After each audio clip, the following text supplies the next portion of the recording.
নিৰ্বাচন আয়োগে অসমত ভোটাৰ তালিকাৰ বিশেষ সংশোধনৰ কথা ঘোষণা কৰিছে। এটা কথা স্পষ্ট, অসম আন্দোলনৰ সময়ৰ পৰা এতিয়ালৈকে অসমত সদায় অশুদ্ধ ভোটাৰ তালিকাৰ আধাৰতে নিৰ্বাচন অনুষ্ঠিত হৈ আহিছে। মহামান্য আদালতেও এই কথাটো স্বীকাৰ কৰিছে যে অসমৰ ভোটাৰ তালিকাত অবৈধ বিদেশীৰ নাম সন্নিবিষ্ট হৈ আছে। তেনে প্ৰেক্ষাপটত অসমত ভোটাৰ তালিকাৰ সংশোধনৰ প্ৰয়োজন আছে, কিন্তু অসমত তেতিয়ালৈকে আমি এখন শুদ্ধ ভোটাৰ তালিকা নাপাওঁ যেতিয়ালৈকে এখন শুদ্ধ এনআৰচি নাপাওঁ। এখন শুদ্ধ বাংলাদেশীৰ নাম নথকা এনআৰচিৰ আধাৰত যেতিয়া অসমত ভোটাৰ তালিকাৰ সংশোধন হ'ব, তেতিয়াহে সঁচা অৰ্থত এখন শুদ্ধ ভোটাৰ তালিকা আমি পাবলৈ সক্ষম হ'ম, আৰু তেতিয়াহে এখন শুদ্ধ ভোটাৰ তালিকাৰ আধাৰত অসমত নিৰ্বাচন অনুষ্ঠিত কৰাটো সম্ভৱপৰ হ'ব। এতিয়া নিৰ্বাচন আয়োগে বিশেষ সংশোধনৰ কথা ঘোষণা কৰিছে। বিদেশীৰ নাম কৰ্তন হোৱা এখন ভোটাৰ তালিকা পাম বুলি আমি আশা কৰিছো, কিন্তু মুখ্য নিৰ্বাচনী বিষয়াগৰাকীয়ে ভোটাৰ তালিকা সংশোধন সম্পৰ্কে বক্তব্য ৰাখিবলৈ গৈ যি ধৰণৰ কথা কৈছে সেয়া চূড়ান্তভাৱে বিভ্ৰান্তিকৰ আৰু অসমৰ মানুহৰ মনত সংশয়ৰ সৃষ্টি হৈছে। তেওঁ কৈছে যে দুদিন আগতে অহা বহিৰ্ৰাজ্যৰ এগৰাকী ব্যক্তিও ভোটাৰ তালিকাত নাম সন্নিবিষ্ট কৰিব পাৰিব। এইটো কি ধৰণৰ আচৰিত কথা?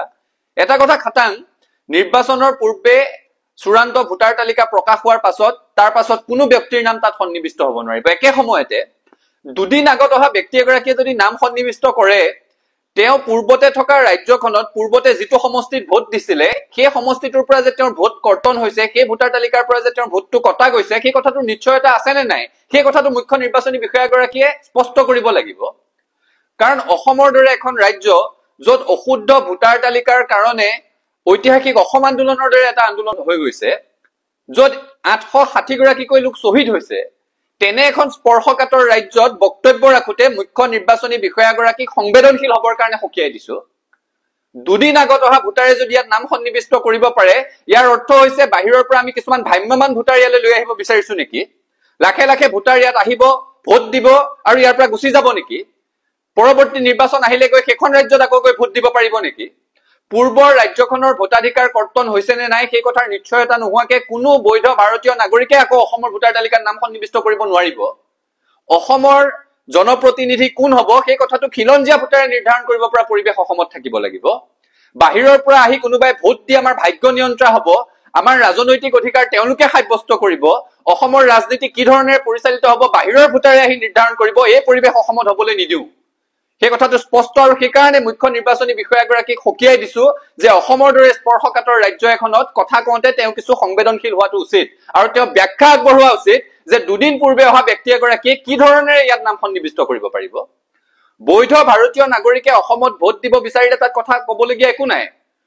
তেওঁ ভাৰতত যদি অসমত যদি স্থায়ী বাসিন্দা হিচাপে থাকিব বিচাৰে, দীৰ্ঘকাল অসমত থকাৰ তেওঁৰ প্ৰৱণতা আছে, তেওঁ নাম সন্নিবিষ্ট কৰক।